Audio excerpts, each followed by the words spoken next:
भाई कुछ इस तरह है कि पिछले दिनों में मुझे बहुत ज्यादा बुखार हो गया था। मुझे बुखार के झटके लगना शुरू हो गए थे। इतनी मेरी तबीयत खराब थी कि मुझसे चला नहीं था जा रहा। मैंने पास्टर जी से दुआ करवाई, मैं बिल्कुल ठीक होगी। थोड़ी देर बाद फिर मुझे ऐसे मतलब के झटके लगना शुरू हो गए। सुबह हुई तो बल्कि रात को मेरे मामा पापा मुझे हॉस्पिटल लेके गए। उन्होंने मुझे हफ्ते की मेडिसिन दी। उन्होंने कहा ये खाना, इसके बाद फिर दोबारा टेस्ट करेंगे, अगर खून की कमी हुई फिर हम इसको खून लगाएंगे। तो मैं घर आके इतना रोई, मैंने कहा नहीं मैंने नहीं खून लगवाना। तो मैंने ना 8 दिन की दवाई लेके आई, 2 दिन दवाई खाई। मैंने पास्टर जी को बताया कि वो ऐसे ऐसे कह रहे खून लगेगा, तो मैं नहीं लगवाना चाह रही। मैंने दवा करवाई, 2 दिन दवाई खाई है। खुदा का शुक्र मैंने दवाई जिंदा यीशु की कुदरत के लिए जब इनके घर गया था ना, पाइप ला के लेके गया तो ये बेटी बिस्तर के अंदर पड़ी हुई थी और ये ऐसे कब कभी तारी थी और कहती थी कि हॉस्पिटल से भी आए हैं और दोबारा फिर टेस्ट करवाने हैं, मेडिसिन लेनी है, ऐसे करना जाना है। तो मैंने जब जाकर इसको देखा तो मैंने कहा कि मेडिसिन का काम नहीं, आप जितनी मर्जी दवाई ले, मेडिसिन का काम नहीं, मेडिसिन असर नहीं करेगी बेटा, ऐसे। और जब दुआ की तो मैंने कहा कि देखिए उस वक्त हीलिंग जारी, तो मैंने कहा ये काम था।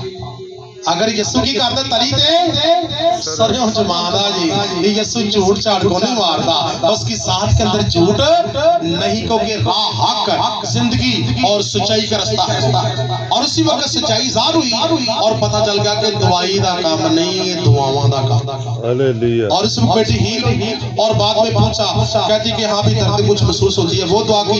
उसके बाद मुसलसल कि मंगल में और संडे में ये भी प्रॉपर भी चल रही है और असर था इब्लीस का।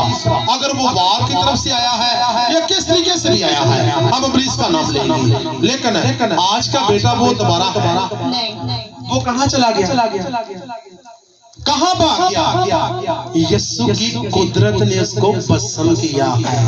हालेलुया। यीशु की कुदरत अगर ना वहां मौजूद होती तो मेडिसिन भी खानी पड़ती और जो बोतल थी वो भी खून की लगवानी पड़ती। और मसला कितना माँ बाप के लिए पैदा होता है, माँ बाप औलाद की वजह से दुखी।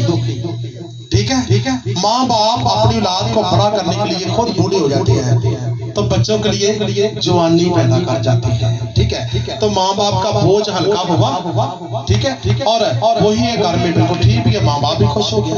लेकिन मुसलसल खुदावंद की इबादत को अपनाने से ऐसा होता है, वैसे नहीं हो सकता।